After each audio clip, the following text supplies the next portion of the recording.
Hello student, आप सभी को इंडियन एजुकेशन में स्वागत है। और आप लोग को पढ़ाने के लिए लाई हूँ इलेक्ट्रोलाइटस गैस के बारे में।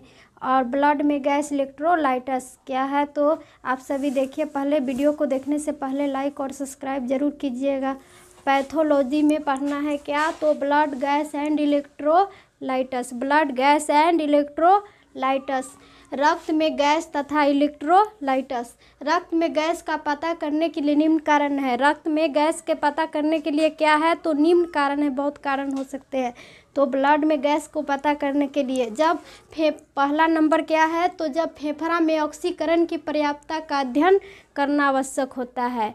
पहला क्या है, तो जब फेफड़ा में क्या होगा, तो ऑक्सीकरण की पर्याप्तता का अध्ययन करना आवश्यक होता है। दूसरा नंबर क्या है, तो जब वायु का संचालन वेंटिलेशन की प्राप्तांक का निर्धारण करना होगा।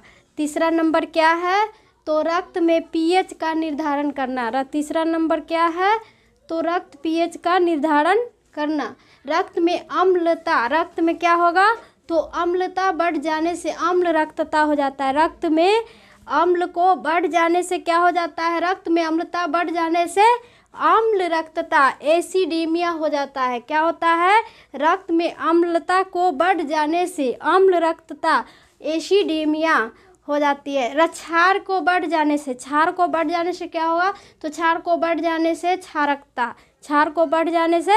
क्षारकता एल्केमिया। क्षार को बढ़ जाने से क्या होगा, तो क्षारकता एल्कामिया और एल्कामिया होगा। क्या होगा, तो एल्कामिया होगा क्षार को बढ़ जाने से। और अम्ल को बढ़ जाने से क्या होगा, तो एसिडीमिया होगा। अम्ल को बढ़ जाने से एसिडीमिया अम्ल रक्तता, और क्षार को बढ़ जाने से क्षार रक्तता एल्कामिया हो जाएगा। किसको, तो पीएच को निर्धारण करने के लिए ब्लड में। तो सामान्य रक्त का पीएच मान क्या होगा, तो सामान्य रक्त पीएच कितना होना चाहिए, तो 7.35 से 7.7 से 45 होना चाहिए। औसत मान क्या होगा, तो 7.4 होता है। औसत कितने होते हैं, तो 7.4 होते हैं। तो रक्त में गैस के जांच के लिए रक्त लेना होगा। रक्त में गैस के जांच करने के लिए क्या होता है कि रक्त में गैस को जांच करने के लिए क्या लेना पड़ता है, तो रक्त लेना पड़ता है, ब्लड। तो रक्त लेना होगा तो धमनी आर्टरी होगा। क्या होगा, रक्त कहाँ से लेंगे, तो धमनी से या आर्टरी से लेंगे। किससे लेंगे, तो धमनी से आर्टरी से। यहाँ पर यह क्या हुआ, तो हाथ है ना यहाँ पर, तो धमनी। यहाँ पर क्या होगा, ये धमनी, यही हुआ भेन।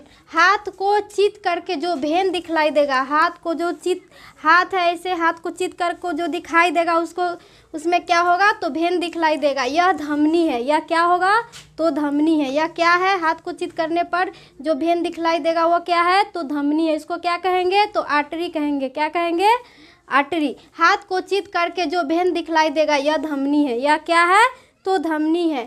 और PCO2 particle pressure of carbon dioxide. क्या होगा, PCO2 का, तो particle pressure of carbon dioxide. PCO2 का मान क्या होगा, तो particle pressure of carbon dioxide. यह जांच में उपस्थित CO2 तथा उसके द्वारा हुए तनाव का पता लगाता है। क्या होता है कि पता लगाता है, किसको, तनाव को, तो PCO2। यह जांच के उपस्थित CO2 तथा उसके द्वारा हुए तनाव को पता लगता है। क्या होता है कि जो CO2 है उसको द्वारा तनाव का क्या होते हैं, तो पता लगाए जाते हैं। किसको, तो वो पार्टिकल PCO2 का जांच को। धमनी रक्त में CO2 का सामान्य दाब 35 से 45 स्टोर होता है। धमनी रक्त में क्या होते हैं, तो CO2 का सामान्य दाब 35 से 45 स्टोर होता है। धमनी रक्त में CO2 का सामान्य दाब कितने होते हैं, तो 35 से 45 स्टोर होते हैं। 35 से 45 स्टोर होते हैं। जो CO2 को बढ़ने से रिस्पायरेटरी सेंटर अवसादित होते हैं। क्या हो जाते हैं, तो यह 35 से 45 स्टोर होगा। तो जो CO2 को बढ़ने से क्या होगा, तो रिस्पायरेटरी सेंटर को अवसादित होगा, और रिस्पायरेटरी सेंटर को अवसादित होगा। अब फिर कल अगले दिन पढ़ाएंगे।